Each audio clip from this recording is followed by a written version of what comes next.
Today, the church celebrates the feast, Mother of the Church, Pope Paul VI, Second Vatican Council gave this title, Mater Ecclesia, Mother of the Church. But Pope Francis specially instituted this feast after Pentecost, Monday, the next day today, to celebrate this feast in the church. Very relevant, very appropriate, because from today's gospel we already heard, and theologically, the very nature of the church is maternal. Motherly love. The church is also like a mother with unconditional love, always waiting for all our conversions. And especially, what is the duty of a mother?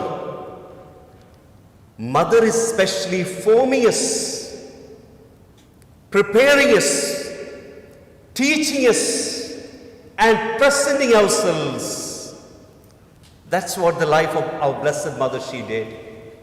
She did that job humbly, discreetly. And she prepared her son Jesus in Nazareth with a sensitive hands, with a loving heart full of love. And when the time came, Jesus was a little bit reluctant. And we know that passage from the Bible, Gospel of John chapter 2, the wedding at Cana. The time came, and mother came to know, because this is a very special reality of every woman, always caring, attentive, active, thoughtful, vigilant. That's a very special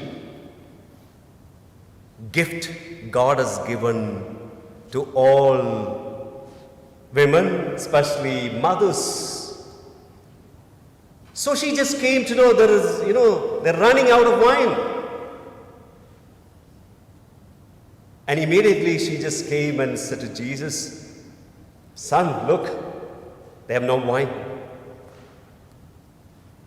And immediately Jesus said, "Mom, see, why do you get into all these troubles? I don't want, my time has not come, I don't want to do anything."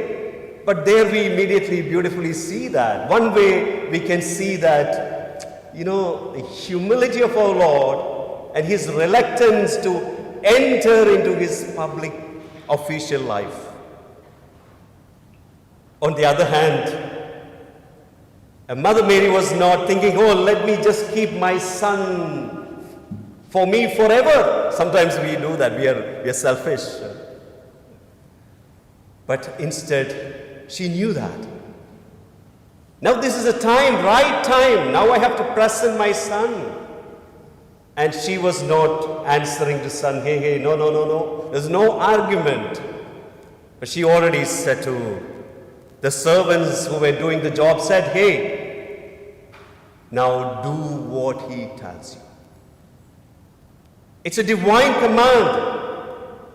In a way, she presented our Lord to do his ministry. And this is what the Mother Church is doing for all of us. Forming us, loving us, preparing us with that unconditional love. And Mary, our Blessed Mother, is always praying for us, constantly interceding for us. If we ever, of course, we have to go to heaven. I feel like if I go to heaven, When Jesus sees me, he will tell me, Brillis, I know you. From my mother, I heard a lot about you. She was always interceding for you, though you were a very difficult one. I know you. From my mother. And that's what's going to happen in all our life, because she's especially interceding for us. In many ways, sometimes with tears, sometimes with love, sometimes, without getting tired, tirelessly she's praying for us. That is the heart of the mother. Mother will never give up on a child. St. Augustine said, 18 years, my mother cried for me. All her blood turned to become tears because of me. And I am the fruit of her tears. I can also say about my mother too. I was a very difficult child. I remember sometimes when she used to go in front of the special place prepared in our house to pray. She was crying with tears for my conversion.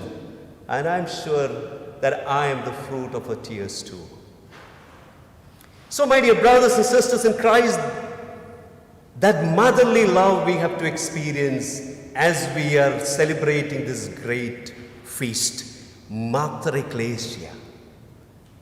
Because today's gospel explicitly, very clearly, Jesus said, while St. John was there, the last gift, sometimes we keep the best thing till the last to give.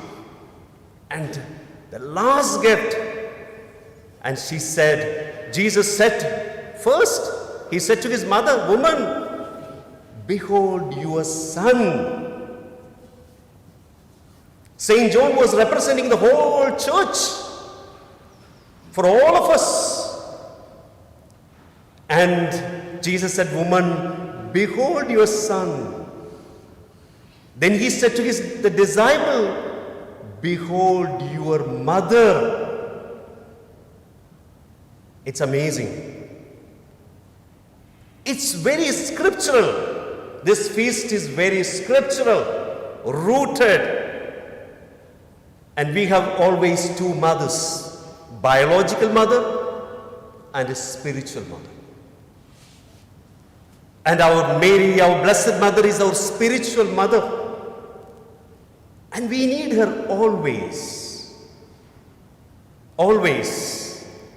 Her love, her encouragement, her companionship, her accompaniment, her teaching, guidance is always essential in our own spiritual journey.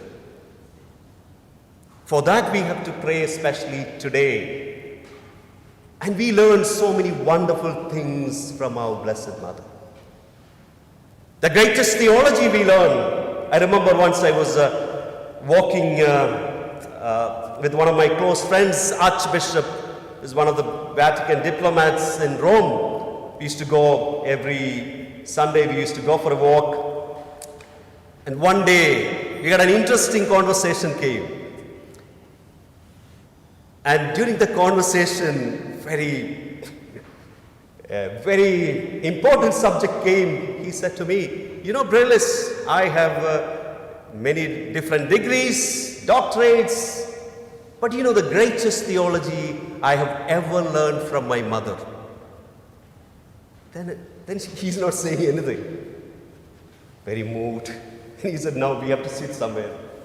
And he started saying that when I was 4 years old, my mother used to take me to the church and made me to kneel and taught me to make the sign of the cross and whispered in my ears, Jesus is there and he loves you.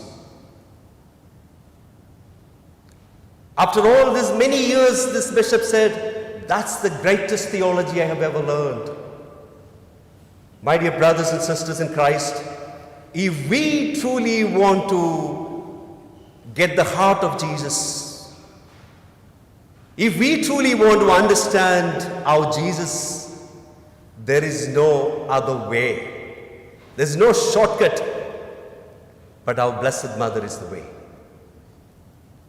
Sometimes in our own prayer life, Mother Mary, whenever we have problems, we immediately go, we cry, everything we put, and she always grants, and after that we forget about her. That's what always happens. But what is the most important thing as we are celebrating this feast, if you like? I would say, we have to say to our Blessed Mother today, with a personal spiritual encounter with her, and tell her, thank her for all many blessings we have received. At the same time, tell her, Mom, I love you. I love you. I love you. And I'm sure she will embrace you and will tell you, I love you before you started loving me. And I love you forever, more than ever you can imagine. That's what we need to experience today. And we have to cultivate that love, friendship, companionship, closeness of our Blessed Mother throughout our life, so that one day we will hear those beautiful words of our Lord when we meet Him in heaven. I know you because my mother told about you. That's why you are here.